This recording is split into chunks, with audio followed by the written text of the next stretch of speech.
నర్సక్క గింత పెద్ద లైన్ అన్నాగానే మన మూట ఎట్లా పోవుడే మనని పోనిస్తారా ముంగటికి?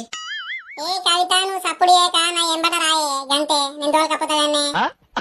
ఓ నర్సక్క ఎటత్తున్నావు? ఒప్పుకుంటూ వస్తున్నావు. మేమంతా ఇడున్నోళ్ళమంతా పిసోళ్ళమైంది. అక్కడ లైన్ పట్టుకో. ఏ రాజమణి అట్లా కాదే, ఎండ బాగా కొడుతున్నా గానీ కొంచెం చక్కెర వచ్చినట్టు అవుతున్నది నాకు, అందుకనే ముంగటికి వస్తున్నా. ఓ మీరు పెద్ద లొల్లయ్యే వతిరేనే. గిట్లా చెప్పుకుంటేనే 100 మంది పోయినారు లోపలికి. మేమేమో ఈయనే మునిగినాం. 2 గంటలాయే లైన్ పట్టి కొంచెం అన్న లైన్ జరుగుతలేదు కదా, జరుగుతలేదు.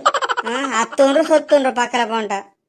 అమ్మా గుర్తున్నది కదా, మీరు మాకే ఓటేయాలా? నువ్వేడికి జమ మునిగినవరా? మేము ఎండలంగా పడితే నువ్వు ఏసీ కార్లు వచ్చి మంచిగా ప్రచారం చేసుకుని పోతున్నావారా? నడుచుకో అటు నడుచుకో.